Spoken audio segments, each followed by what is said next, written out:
네, 그럼 지금부터는 미국과 중국을 함께 연결해서 이 내용 더 자세히 짚어보도록 하겠습니다. 먼저 뉴욕으로 가보겠습니다.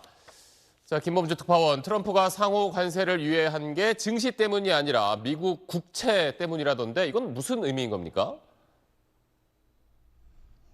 네, 미국 국채는 미국 정부의 신용도하고 관계가 있습니다. 그러니까 어떤 일이 있어도 이건 미국 정부가 갚아줄 거라고 믿기 때문에 최고의 금 같은 안전자산이고, 그래서 이걸 기준으로 해서 기업이나 전 세계 국가들까지 이제 금융 거래를 하거든요. 그래서 주식시장이 최근처럼 안 좋으면 보통은 투자자들이 주식 대신에 이런 국채를 삽니다. 근데 지난 2, 3일 사이엔 반대로 누군가 이 국채를 무더기로 내다 팔기 시작했습니다. 그래서 주식이 너무 떨어져서 이 증권사들이 손실 본 부분을 메우려고 갖고 있던 채권을 팔았다. 또 우리 돈 1,000조 원 정도 미국 국채를 갖고 있는 중국이 일종의 보복으로 쏟아낸 거다. 뭐 확인되지 않은 말들이 여러 가지 나오는데, 어쨌든 이렇게 국채 시장이 흔들리면서 심각한 상황이 오는 것 아니냐, 신뢰가 흔들리면서 금융위기까지 갈 수 있지 않느냐, 뭐 이런 불안감이 도는 거죠.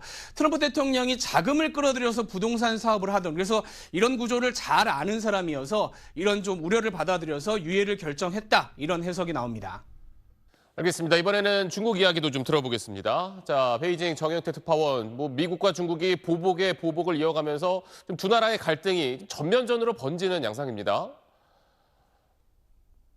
네, 중국은 오늘부터 미국산 모든 수입품에 맞불 관세 84%를 추가로 시행했습니다. 미국의 보복 관세에 중국이 재보복을 하고 미국이 또 추가 보복을 하는 시기입니다. 关税战、贸易战没有赢家，中方不愿打，但也不怕打。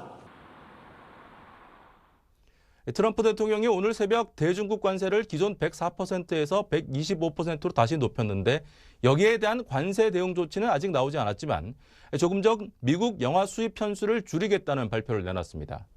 현재 대중, 대미, 보편 관세는 125% 대 84%로 트럼프 1기 무역 전쟁 당시 25% 관세율을 이미 훌쩍 넘었습니다. 자, 이렇게 계속 가다가는 중국도 미국도 둘 다 좀 버티기가 쉽지 않을 것 같은데 협상의 가능성은 없는 겁니까? 네, 일단 중국 남부 광둥성을 비롯한 수출 거점 지역의 제조업 공장들이 이미 미국 수출에 직격탄을 맞고 있습니다. 들어보시죠. 沃尔玛超市呢，就是接了他们的一票订单呢，大概是10万个，要求我们呢暂停了这个订单。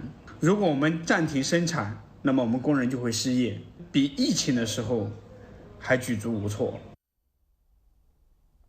미국발 주문량이 크게 줄면서 휴업이나 폐업 사태가 잇따르고 있습니다. 이미 수출품을 화물선에 실어서 미국으로 출발했지만 그 사이 관세가 폭등하자 어쩔 수 없이 화물을 통째로 운송업체에 넘겨버린 사례도 나오고 있습니다.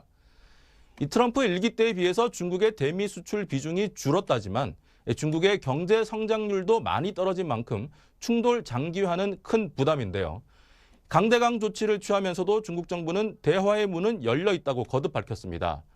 다만 관세 전쟁으로 소비자와 기업이 받는 경제적인 타격과 이로 인한 정치적 압박을 견디는 건 체제의 특성상 미국보다는 중국이 더 유리하다고 보고 있습니다. 이 때문에 협상 국면에서도 중국이 쉽게 물러서지는 않을 걸로 예상됩니다. 알겠습니다. 끝으로 김범주 특파원에게 하나 더 물어보겠습니다. 사실 중국뿐 아니라 유럽도 똑같이 지금 보복을 이야기하고 있는데 미국은 지금 중국을 콕 집어서 좀 때리는 분위기잖아요. 이유가 있는 겁니까?